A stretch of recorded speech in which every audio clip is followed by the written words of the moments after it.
I'm going to read the entire passage in Latin so that we can practice good pronunciation, and then we'll work one verse at a time through the passage, studying a word-by-word translation from Latin into English. Okay, so let's begin by reading the Latin text, and we'll use ecclesiastical pronunciation. John chapter 1, verses 11 through 15. In propria venit, et sui eum non receperunt. Quod autem receperunt eum, dedit eis potestatem filios Dei fieri, his qui credunt in nomine eius, qui non ex sanguinibus, neque ex voluntate carnis, neque ex voluntate viri, sed ex Deo nati sunt. Et verbum caro factum est, et habitavit in nobis, et vidimus gloriam eius, gloriam quasi unigeniti a Patre, plenum gratiae et veritatis. Ioannes testimonium perhibet de ipso, dicens, hic erat quem dixi, qui post me venturus est, ante me factus est, quia prior me erat. That's the Latin text of John chapter 1, verses 11 through 15. Now let's walk through the translation word by word, beginning in verse 11. In propria venit, et sui eum non receperunt. In propria. Here we have an accusative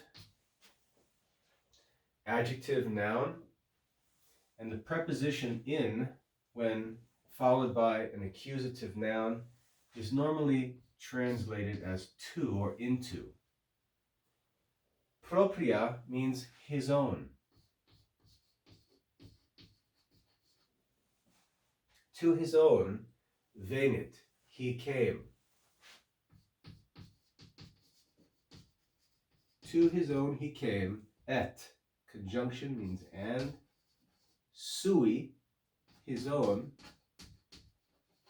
eum, him, pronoun, non, not, an adverb, receperunt. The nt ending is translated as they did receive. So verse 11 translates, in propria venit, to his own he came, et sui, and his own, eum non receperunt, him not they did receive. And we can put they in parentheses because in English we don't include they in that translation. To his own he came, and his own him did not receive. Okay, verse 11. Verse 12. Quod autem receperunt eum, dedit eis potestatem, filios Dei fieri, his qui credunt in nomine eius. Quod translates as however many. However many. And this is a little confusing to beginning students because autem is a conjunction that means however. So this is a little bit awkward in English. Quote autem. However many, however. All right, so you've got this word however in here twice, but in two different senses. However many, however. Receperunt eum. We've already translated this phrase. Receperunt eum. Did receive him. However many, however, did receive him, did it. He gave eis to them. What did he give to them? Potestatem. Accusative, substantive noun, translates as power. He gave to them potestatem, power. Philios, accusative, plural. Sons, or children. Dei, this is genitive singular, of God. Fieri, to become.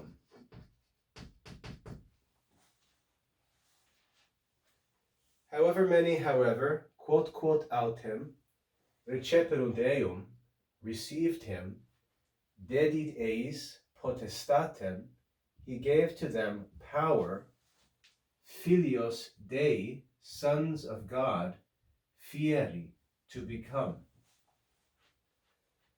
Then we have the pronoun his, which means to these. Qui, another pronoun, who credunt, believe.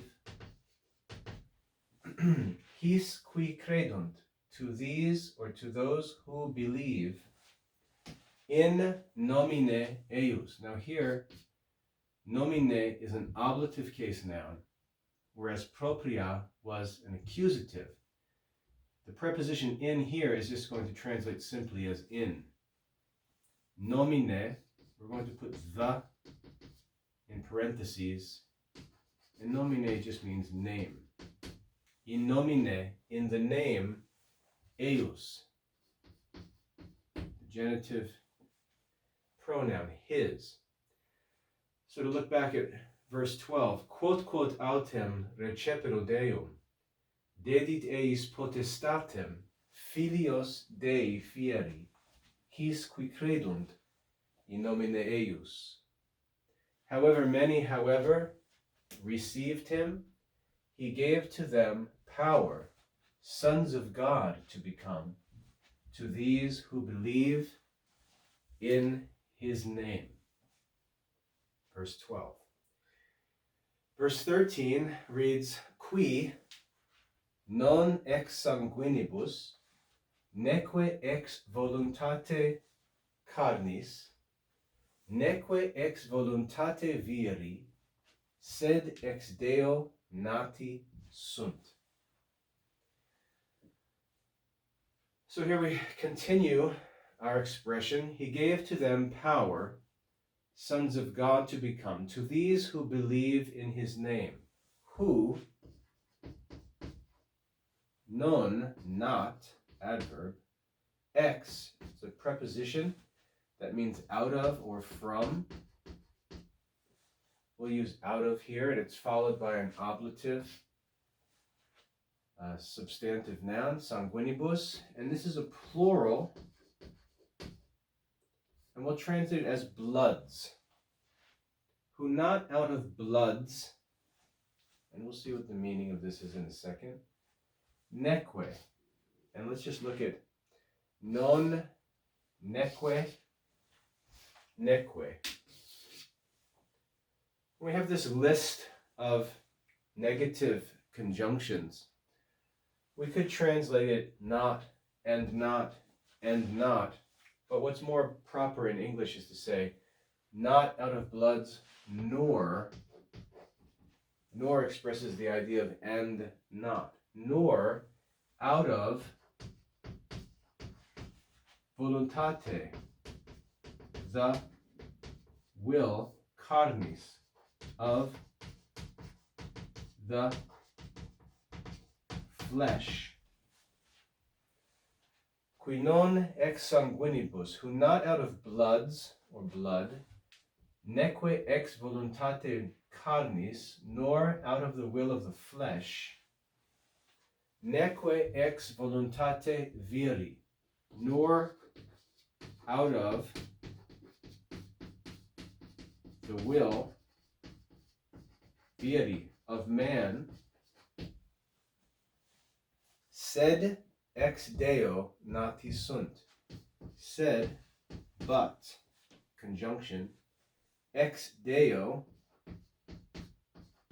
out of God, nati, born. Think of the nativity of Christ. Nati means born, and sunt, are.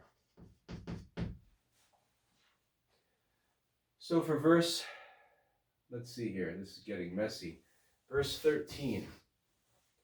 Qui non ex sanguinibus, neque ex voluntate carnis, neque ex voluntate viri, sed ex Deo nati sunt.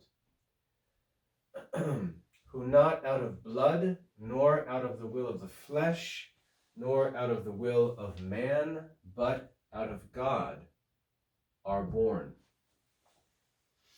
So Christ gave power to become sons of God to those who believed in his name. And they believed in his name not because they were of a certain blood or of the will of human flesh, nor of the will of any man, but because they were born of God. Verse 14. Et verbum caro factum est, et habitavit in nobis, et vidimus gloriam eius, gloriam quasi unigeniti a Patre, plenum gratiae et veritatis. Et verbum caro factum est. And et verbum, the word, caro, flesh. Carnis here is the genitive form. Caro is the nominative form. Caro, flesh. And the word flesh, factum est, made is. And the word, which we learned about in the first 5 verses of chapter 1, in principio erat verbum. Here we pick up again with the verbum in verse 14. And the word flesh is made or was made. Et, and habitavit, we'll use dwelt, in nobis, among us. And the word flesh made is, and dwelt among us. This phrase factum est, there's no way for you to understand this when you're just getting started in Latin grammar. It's a passive, perfect verb form, which, as I said, you're not going to understand. You can translate it literally in Latin reading as made is, and it makes enough sense that way. You can also translate it as was made, and it makes perfect sense. You can also translate it as became. All right, you'll see in some English translation, and the word became flesh, and the word was made flesh, and the word is made flesh. Et habitavit in nobis, and dwelt among us. And just remember, us is, of course, St. John writing this. He's saying, and the word became flesh and dwelt among us. Et vidimus gloriam eius. Et means and, the conjunction. Vidimus, we saw. Gloriam eius. Gloriam is the object of the verb. We saw glory, his, eius. And we saw his glory. Gloriam, we'll put the in parentheses here to make the translation clear. The glory quasi, as if, quasi, as if. Unigeniti is a genitive of the only begotten, and I'll put son in parentheses because that's understood. That's the substantive that of the only begotten refers to. And we saw his glory, the glory as if of the only begotten Son, from Patre, the Father, plenum. Think of gratia plena, full of grace. Here we have another form, plenum, which means full. Gratiae, full of grace. And veritatis, of truth. So verse 14, et verbum caro factum est, and the word flesh made is, et habitavit in nobis, and dwelt among us, et vidimus gloriam eius, and we saw his glory, gloriam quasi unigeniti a patre, the glory as if of the only begotten Son, a patre, from the Father, plenum gratiae et veritatis, full of grace and of truth. And lastly, verse 15, Ioannes testimonium perhibet de ipso dicens, hic erat quem dixi, qui post me venturus est, ante me factus est, quia prior me erat. Ioannes is simply the name of John, referring to John the Baptist here, not John the Apostle who wrote the Gospel. This is referring to John the Baptist. Ioannes, John, testimonium, a testimony. And then perhibet will translate just as gave. He gave a testimony. De ipso. De could be translated about him. Or we could say concerning him. Say concerning him. Dicens is a present participle. Saying. Dicens, saying.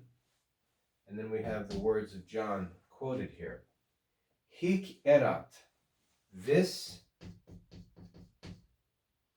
erat was quem, he whom, or we should say him whom, or you could just write whom. Hic erat quem. This was him whom dixi, I said. And now we have John quoted here, but he's actually quoting something he said. This was he whom, or him whom, I said, qui, he who, post me, after me.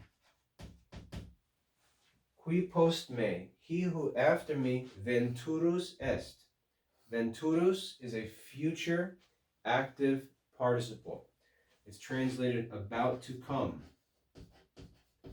About to come. Est is he who after me is about to come. Ante me, before me.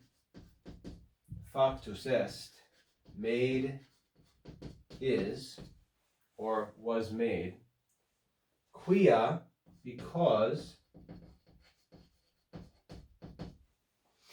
Prior me, before me. Erat, he was. And before I go through this again to review, this is very messy because I wanted to get through it quickly, and all of this is written out in your printed lesson. So it's not super important that you follow along and even that you're able to read all of this. This is really for my sake for the video. All of this is written in detail in your lesson, and you can study it there with, with no trouble. So let's just quickly go through this again. Just as review, impropria venit, et sui eum non receperunt. To his own he came, and his own him not did receive. Verse 12, quod autem receperunt eum, dedit eis potestatem, filios Dei fieri, his qui credunt in nomine eius. However, many, received him or did receive him, he gave to them power, sons of God, to become. His qui credunt, to these who believe, in nomine eius, in his name.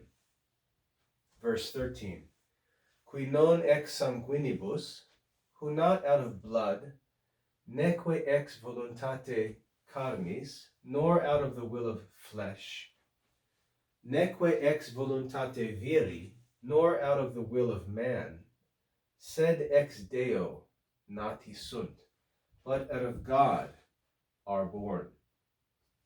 Verse 14, et verbum caro factum est, and the word flesh made is, et habitavit in nobis, and dwelt among us.